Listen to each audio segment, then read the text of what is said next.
orang-orang yang digarap oleh Kejaksaan Agung itu sejalan dengan kebijakan politik istana. Misalkan kemarin ya Erlangga digarap Kejaksaan Agung, tapi kemudian dilepaskan lagi, lalu kemudian Erlangga membawa gerbong Golkar untuk mendukung Prabowo. Nah kan ini bisa kita baca ya bahwa ya gerbong yang dibawa Erlangga ini tidak lepas dari tekanan politik yang diberikan pada Erlangga melalui Kejaksaan Agung. Siapa yang menekan Erlangga melalui kekuatan Kejaksaan Agung? Bukan PDIP.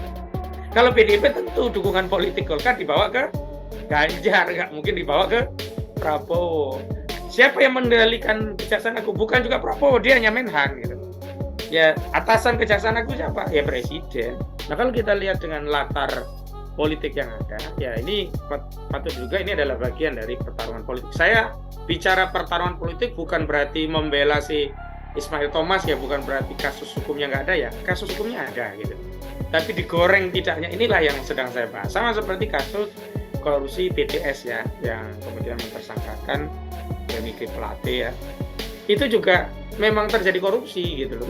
Tapi kita bisa pastikan bahwa korupsi itu diproses setelah terjadi friksi politik atau setelah Nasdem tidak bisa ditundukkan untuk bisa berkoalisi dengan rejim agar tidak mendukung Anies Baswedan. Itu diketahui lah secara umum oleh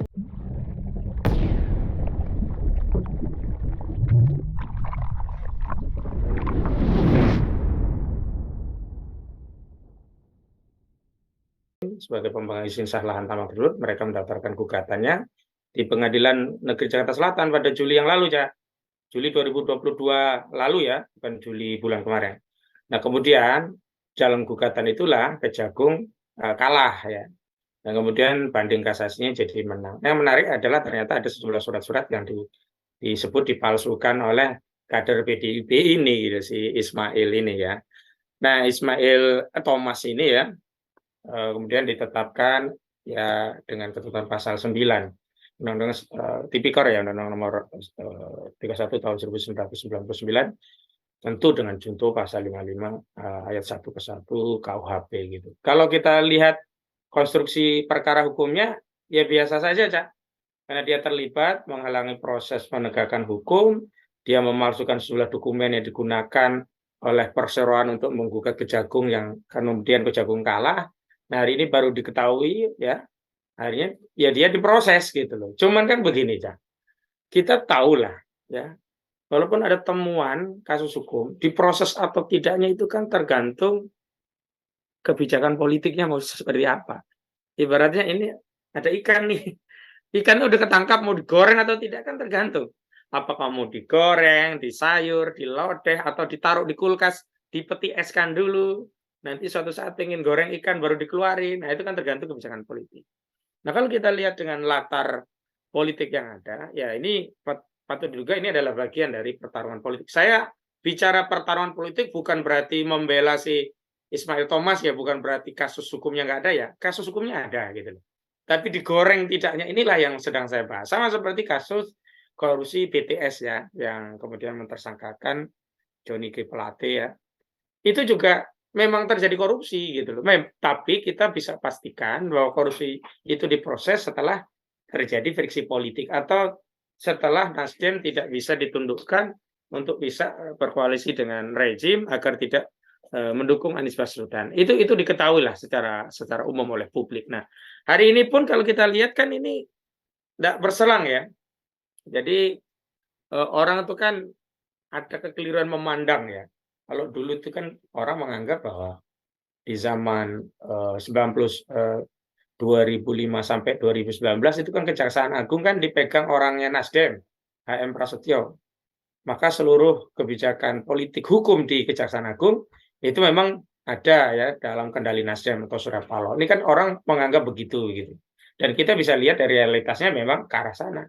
Tapi hari ini kalau Kejagung, walaupun orangnya masih ada hubungan dengan salah satu politisi PDIP, tetapi kepentingan Kejagung tidak dikendalikan oleh PDIP gitu.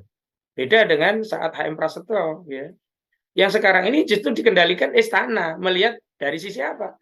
Dari orang-orang yang digarap oleh Kejaksaan Agung itu sejalan dengan kebijakan politik istana. Misalkan kemarin ya Erlangga digarap Kejaksaan Agung, tapi kemudian dilepaskan lagi, lalu Kemudian Erlangga membawa gerbong Golkar untuk mendukung Prabowo. Nah, kan ini bisa kita baca ya bahwa ya gerbong yang dibawa Erlangga ini tidak lepas dari tekanan politik yang diberikan pada Erlangga melalui Kejaksaan Agung. Siapa yang menekan Erlangga melalui kekuatan Kejaksaan Agung? Bukan PDIP.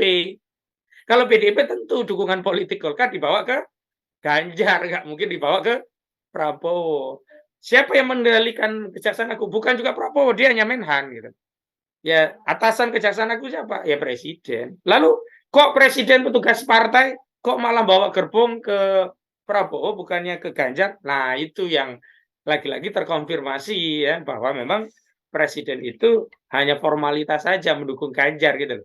Karena dia petugas partai tidak mungkin dia melakukan perlawanan secara terbuka, maka dia melakukan perlawanan secara senyap. Dibuktikan dengan konfirmasi dia menggunakan atau memanfaatkan kekuasaannya untuk menggiring kekuatan politik, memberikan dukungan pada calon yang dia dukung, dalam hal ini Prabowo. Karena mungkin dia merasa dalam lingkaran kekuasaan Prabowo lebih setia ketimbang yang lainnya itu. Dan dia merasa akan aman kepentingannya setelah presidennya Prabowo. Apalagi kalau ada komitmen bahwa kelak yang akan mendampingi Prabowo sebagai cawapres adalah Gibran, menunggu judicial review undang-undang pemilu selesai di MK gitu loh. Nah, sebenarnya hari ini kita lihat juga PDIP sudah mulai melawan ya tindakan itu gitu, tapi tidak juga dengan perlawanan langsung. Memang arahnya tetap ke petugas partainya yakni Jokowi. Karena PDIP pun tahu kasus-kasus yang menimpa Erlangga, yang termasuk menimpa kadernya hari ini itu tidak lepas dari desain kekuasaan. Nah, makanya kemudian terjadi serangan politik, tapi juga tidak langsung ke Jokowi, karena bagaimanapun kan Jokowi masih petugas partai PDIP, itu nanti akan menimbulkan friksi politik internal PDIP yang kemudian berpengaruh pemecahan internal dan elektabilitas publik. Makanya serangannya diarahkan ke Prabowo. Lalu dikotak-katik lah masalah food estate. Padahal itu kan udah lama, kenapa PDIP baru ngomong sekarang gitu loh. Hasto kemana aja selama ini? Apa karena kadernya udah diciduk, gantian sekarang nyerang? Ya, maksud saya ya semua ya harus dikoreksi, dikritisi oleh PDIP sebagai partainya wong cilik gitu loh. Jangan hanya mengkritik setelah kepentingannya terusik. Karena kalau dia mengkritik setelah kepentingannya terusik, lalu kritik itu akan sulit untuk dikapitalisasi menjadi elektabilitas kepada partainya. Begitu, Cak? Ya memang kalau kita bicara masalah korupsi ini kan menyeruaknya korupsi sekarang terutama pada 2 periode kepemimpinan Presiden Jokowi ini kan yang dikritik oleh Rocky Gerung dengan sinyalemen yang sangat terkenal dan viral di mana-mana itu kan ini bagian dari legacy Presiden Jokowi untuk punya sense seberapa jauh menyelesaikan, menuntaskan agenda korupsi yang kalau kita lihat kan dirunut ke belakang pelemahan kelembagaannya kan tidak bisa ditutup mata juga dengan revisi Undang-Undang KPK. Kemarin juga ada tes wawasan kebangsaan. Nah, jelainya kalau orang Jawa itu jelai itu apa ya? Membosankan, menjijikkan.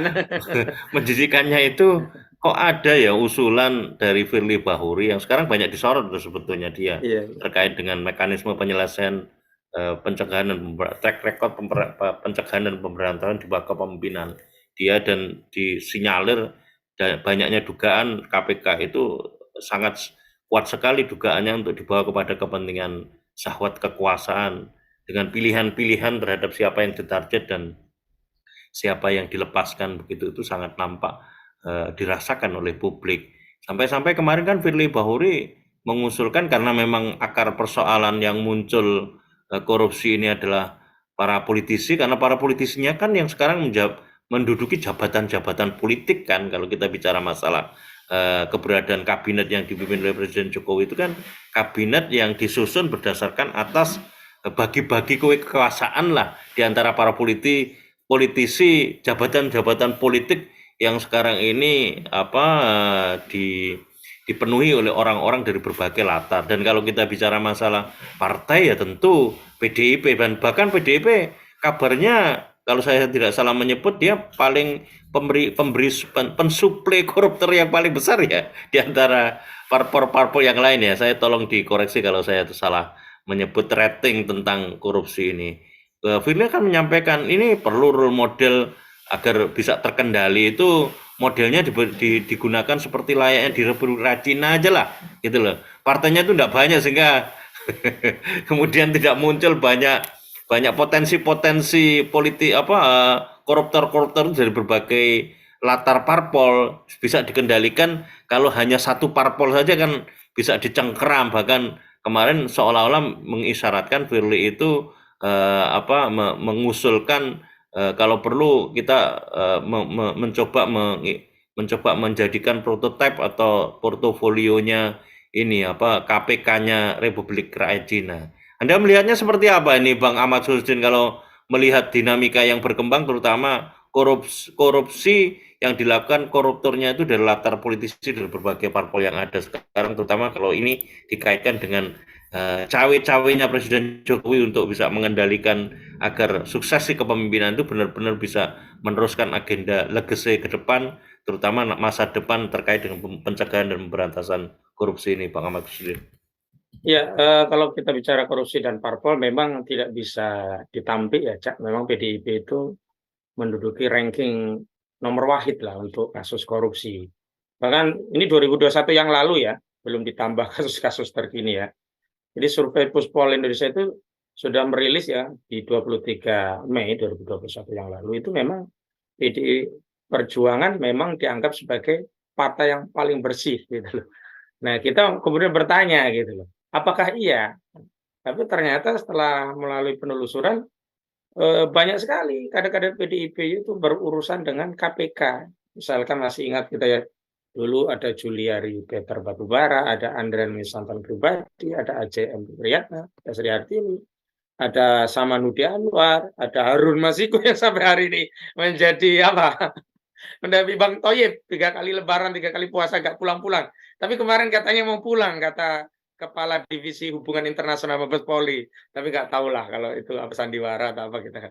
Kemudian ada Damayati Suputrati, Nyoman Damarta, Ojong Sahandi, Yeni Bukaro, Nurdin Abdullah. Waduh, banyak sekali gitu loh. Dan kalau kita lihat hasil survei itu, sebenarnya kadang-kadang ada survei yang sejalan dengan fakta, ada juga survei yang dalam tanda petik untuk pesanan. Tapi kalau kita lihat fakta, memang banyak sekali ya kader-kader partai yang itu berlatar PDIP yang kena kasus korupsi begitu. Itu yang perlu saya sampaikan di awal. Yang kedua, memang kita melihat memang peta kebijakan hukum sekarang itu sangat erat kaitannya dengan kepentingan politik, ya, ini untuk mempertahankan kekuasaan dan melanjutkan kekuasaan. Dua ya isunya, mempertahankan kekuasaan dan melanjutkan kekuasaan. Maka saya juga sependapat ya dengan substansi kritikan dari Bung Rocky Gerung, bukan redaksi kritiknya ya. Kalau redaksi kritiknya kan itu kontroversi ya. Jokowi bajingan tolol itu kan kontroversi. Tapi kalau dari sisi substansi kritikannya itu saya sependapat. Jadi hari ini Presiden Jokowi sedang tidak memikirkan rakyat, tapi sedang memikirkan nasibnya sendiri. Termasuk ketika dia warawiri ya, dia hilir mudik dari satu koalisi ke koalisi lainnya, itu sebenarnya dia sedang mengamankan ya nasibnya, kepentingannya. Itu terlihat dari dukungan-dukungan politik yang terbuka maupun yang implisit ya. Kalau terbuka, dia kan mendukung Prabowo dan Ganjar. Kalau yang tertutup implisit, ya arahan dukungan politiknya banyak ke Prabowo. Ya, konfirmasi akhirnya ya kemarin setelah Golkar dan Partai Amanat Nasional merapat. Jadi partai-partai yang merapat itu kan dikatakan oleh pengamat ini partai-partai tersandra, partai-partai pasiennya KPK, semua punya kasus ya. PKB Caimin punya kasus Durian. Golkar ya, si Erlangga punya kasus korupsi minyak. Dan PAN Zulkifli punya kasus yang di Lampung itu terkait. Kemudian siapa lagi? Gerindranya ya udah banyak juga dia kasus gitu. Jadi memang kita bisa melihat ini tidak lepas dari politik untuk mempertahankan dan melanjutkan kekuasaan. Sulitnya bagi Jokowi memang hari ini dia tidak bisa menjadi pemain langsung. Karena dia demi hukum secara konstitusi tidak bisa lagi menjabat karena sudah 2 periode. Tapi saya lihat ini tetap ya, dua jalan ini tetap ditempuh ya. Jalan pemilu Pilpres didorong dengan mencari garansi lewat dukungan ke ke Prabowo dan juga Ganjar. Tapi jalan non pemilu tetap didorong, misalkan kan MPR sampai hari ini masih terus mengupayakan narasi amandemen walaupun dengan dalih ya ini akan dieksekusi nanti setelah pemilu. Tapi pertanyaannya, siapa yang menjamin itu benar-benar setelah pemilu, setelah matang semua, ternyata mereka lebih enjoy ya dengan melanjutkan kekuasaan yang ada ini daripada harus bertarung pemilu. Kalau bertarung pemilu kan ada pemain baru. Mereka khawatir posisi politik mereka diambil oleh pemain baru gitu. Apalagi sekarang pemilu itu semua masyarakat terlibat sehingga berat sekali ya mengkondisikan hasil pemilu itu seperti 2019 yang lalu. Apalagi masyarakat juga punya pengalaman politik di 2019 sehingga 2024 ini tentu mereka akan lebih memelototi ya proses politik itu, dan ini rawan kalau maling itu kalau ketahuan itu bisa digebuki oleh rakyat gitu. Nah, karena itu saya kira kita juga tetap harus waspada karena narasi tunda pemilu itu masih belum hilang. Terakhir Syahrul Sani dan Bamsud itu juga mewacanakan kembali ya. Padahal kan nggak ada urgensinya. Nggak ada loh rakyat yang pengen amandemen. Kok tiba-tiba orang MPR ngomong-ngomong. Lah kalau memang ya amandemen itu akan dieksekusi setelah pemilu, ya udah ngomongnya nanti aja setelah pemilu. Ngapain ngomong-ngomong sekarang? Sekarang fokusnya untuk pemilu, harusnya kan begitu. Nah, karena tidak begitu, saya kira dua rel ini tetap jalan, Cak. Jadi gerbong pemilu tetap dijalankan, gerbong tunda pemilu tetap jalan. Tinggal nanti mana dulu yang sampai ke stasiun. Begitu, Cak. Ya, kalau melihat korupsi sebagai sebuah karakter dari extraordinary crime atau kejahatan yang extraordinary itu kan memang sifatnya pertama kolektif ya. Karena tentu akan melibatkan banyak kewenangan-kewenangan atau kekuasaan-kekuasaan. Lalu kemudian yang kedua terkait dengan bagaimana rencana penyusunan anggaran. Maka kemarin ada satu pengamat yang menyebut bahwa korupsi yang dilakukan itu bukan saja pada eksekusi anggaran atau implementasi anggaran, tapi sudah dirancang sedemikian rupa jauh sebelum perencanaan anggaran itu dibuat.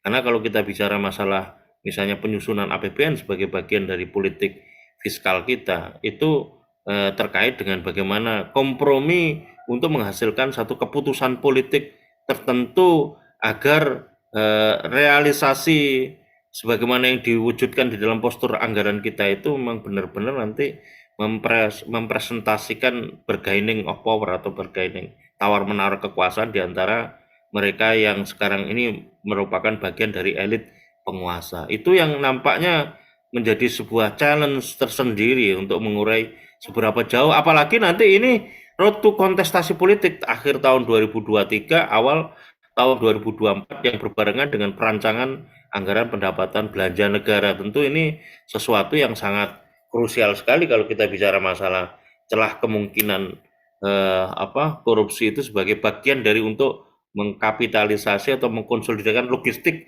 menuju kepada kebutuhan politik yang high cost ya di ke depan ini.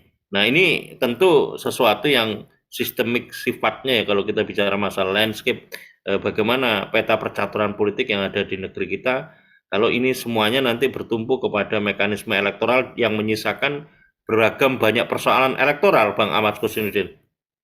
Iya, kita tidak bisa menampik ya, memang kekuasaan yang diperoleh oleh partai hari ini memang semuanya dieksploitasi untuk mencari logika politik demi pemilu 2024. Yang kentara itu misalnya di Kemenhan ya, bagaimana mungkin ya melakukan pengadaan barang yang sifatnya sebenarnya kalau itu strategik ya urgent harusnya disusun sejak awal, bukan mendekati akhir jabatan, mendekati pemilu gitu. Ini tentang pengadaan sejumlah pesawat ya dari UEA itu, yang sebelumnya kan di zaman SBY ditolak karena maintenance-nya lebih mahal gitu, walaupun saat itu tidak suruh beli ya, itu diminta untuk hibah gitu. Nah, kita juga patut menduga ini adalah bagian-bagian upaya untuk menghimpun ya logistik ya. Dan saya kira partai-partai yang lain bukan tidak tahu, mereka tutup mata karena partai yang lain juga melakukan hal yang sama. Karena demikian, nah ini juga problem sistemik dari pemilu itu sendiri yang memang berbiaya mahal. Coba bayangkan saja ya, kita ini kan 270 juta, DPT-nya itu sekitar 180 juta. TPS-nya tahun yang lalu itu 800.000 TPS. Kita kalkulasi rata-rata lah per partai itu ya, menaruh saksi itu 2 saja kali 800.000 itu kan sudah 1,6 juta. 1,6 juta kali per orang 200.000 saja udah duit berapa gitu. Ya, belum lagi uang transportasi, uang komunikasi, belum lagi biaya kampanye. Kalau sekarang kemungkinan kampanye akan bermigrasi ya dari konvensional menjadi kampanye digital. Hari ini Anda yang punya peran sebagai buzzer itu akan panen berkah ini menjelang pemilu. Nah, buzzer-buzzer itu akan sangat dibutuhkan untuk sebagai pionir-pionir untuk kampanye politik. Jadi problem itu yang tidak bisa dihindari. Akhirnya semuanya juga sebenarnya tersandra, sama-sama punya kasus gitu loh. Tinggal kasus itu akan dibuka atau tidak. Nah, ini lagi-lagi mereka mengkapitalisasi dalam bentuk kompromi politik. Ya, yang mau jadi kawan, kasusnya ditutupi, tidak naik. Yang nggak mau jadi kawan, coba dinaikkan. Ternyata setelah dinaikkan sebentar, jadi kawan, nah, bukan kasusnya selesai, tapi dipeti eskan. Karena kasus yang dipeti eskan itu suatu saat ya bisa saja digoreng lagi, gitu loh. Nah, jadi pola-pola sebenarnya jadinya tidak sehat. Jadi politisi itu tidak lagi sibuk memikirkan rakyat, tapi hanya sibuk untuk mengamankan kekuasaannya dan sibuk menghindari resiko politik dari ini baru bisa kita sebut sebagai resiko dari petualangan politik ya dalam sistem demokrasi ya. Tadi kan kita sempat diskusi dalam tema terpisah bicara tentang petualangan politik juga. Begitu, Cak? Ya apa sih sebetulnya kalau kita lihat masalah koruptor di antara para politisi ini yang menyebabkan akhirnya selalu ada celah-celah politisi itu kemudian bisa melakukan kegiatan-kegiatan korupsi itu sedemikian rupa, sedemikian mudah dan peluangnya. Nah, kalau kita mencoba ideal membahas mengenai pencegahan dan pemberantasan korupsi, tentu kita kan perlu ya menghadirkan satu wacana referensi untuk seperti apa sih pencegahan dan pemberantasan korupsi itu bisa dilakukan, Bang Ahmad Hussein, tidak hanya sekedar mengurai kedalaman dan keluasan fakta yang ada sekarang, karena kita tidak ingin dikatakan tidak tanggung jawab, hanya membicarakan persoalan-persoalan yang berkembang sekarang yang nampaknya spektrumnya ini spektrum sistematis sekali kalau kita bicara masalah korupsi ini, Bang Ahmad Hussein. Iya, memang karena mereka punya akses kekuasaan dan kekuasaan itu memungkinkan korupsi berjalan secara masif ya, secara brutal bahkan. Kenapa? Pertama, kekuasaan tadi tidak mengajarkan dimensi ruhiyah. Jadi para politisi itu tidak diajari tentang akhirat, bahwa nanti kalau nyolong ya di dunia memang nggak ketahuan, bisa juga nggak akan diproses KPK, tapi di akhirat nanti akan berhadapan dengan Allah. Nah, dimensi ruhiyah ini tidak pernah ada dalam sistem sekuler. Dimensinya yang ada adalah apa yang bisa dimakan, gimana caranya bisa mengelabui, gimana caranya bisa berkompromi. Nah, ini sebenarnya saya kasihan para politisi itu lelah sebenarnya mereka.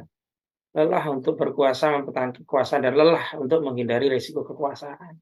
Kasihan sekali mereka. Itu di dunia ya, lelahnya luar biasa, apalagi di akhirat nanti.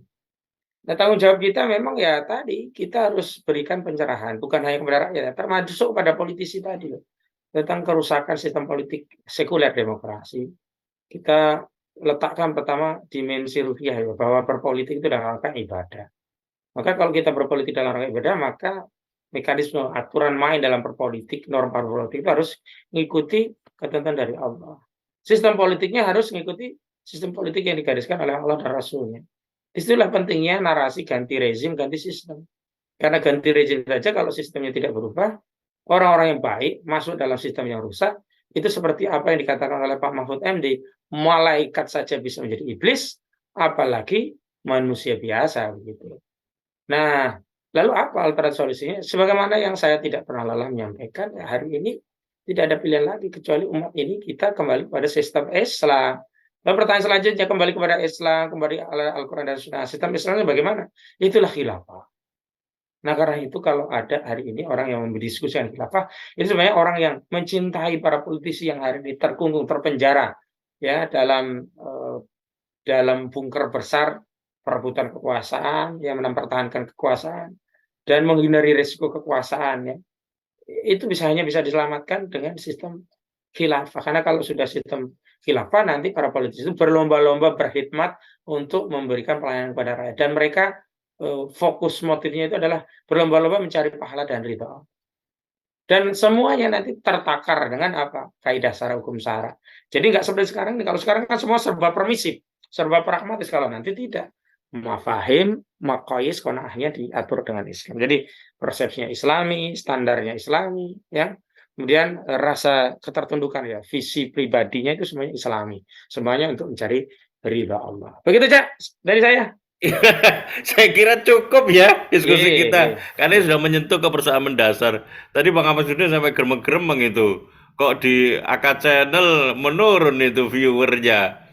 Nampaknya apa ada dugaan yang mengganggu, tapi alhamdulillah di Mimbar Tube viewernya hampir 500. Semoga jejaring YouTuber kita ini saling bisa mengantisipasi dari kemungkinan-kemungkinan yang Represifnya, jahil, rejim. kejahilan-kejahilan di dunia maya, di dunia media sosial.